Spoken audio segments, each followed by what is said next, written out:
ഹരേ കൃഷ്ണ. കൃഷ്ണഗാഥ ഭാഗം 1. കൃഷ്ണ ഉൽപ്പത്തി 230 മുതൽ 260 വരെ. നീ ഒഴിഞ്ഞാരുമില്ലാശ്രയം കേളിവൾ കാതരിച്ചിടുവാൻ ഭോജനാഥ. വീരനായുള്ള നീ ഘോരമായി മേവുമേ നാരി തൻ വങ്കോല ചെയ്യാതെ.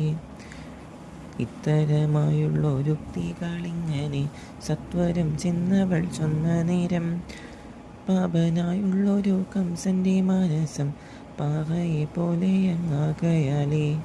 പിന്നെയും ചിന്തിച്ചു ചൊല്ലി നിന്നിടെ ഞാൻ ഖിന്നനായി നിന്നവനുണ്മയായി. ദേവകിയല്ലോ നിന്നോടെ കാലനായി മേവുന്നതെന്നതോ വന്നതല്ലോ. അഷ്ടമനാകുന്ന ബാലകനല്ലോ നിൻ കഷ്ടതയ്ക്കിന്നു നിമിത്തമെന്നാൽ. പെറ്റിടുന്ന മക്കളെയെല്ലാമേ തെറ്റെന്നു നിൻ കയ്യിൽ നൽകാമല്ലോ. പിന്നെ നീ ചിന്തിച്ചു വേണ്ടതു ചെയ്താലും നിന്നുടെ ഹാനി വരാതെ വണ്ണം എന്നതു കേട്ടൊരു കംസന്റെ കോപവും മന്ദമായി വന്നോതേ മെല്ലെ മെല്ലെ.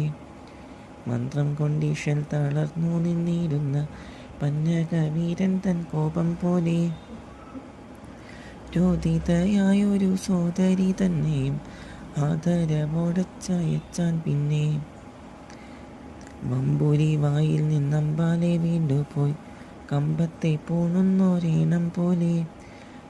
മേവി നിന്നിടുന്ന ദേവകി ദേവി താൻ കേവലം കംസനെ നോക്കി നിന്നാൾ. ചൂഴവും നിന്നിട്ടു കേഴുന്നതെല്ലാരും കോഴയും തീർത്തു നിന്നു വീർത്താർ. ചങ്ങാതിമാരായ ഉല്ലംഘനമാരെയും മംഗലമാകുന്നു ചൊല്ലിപ്പൂണ്ടാർ.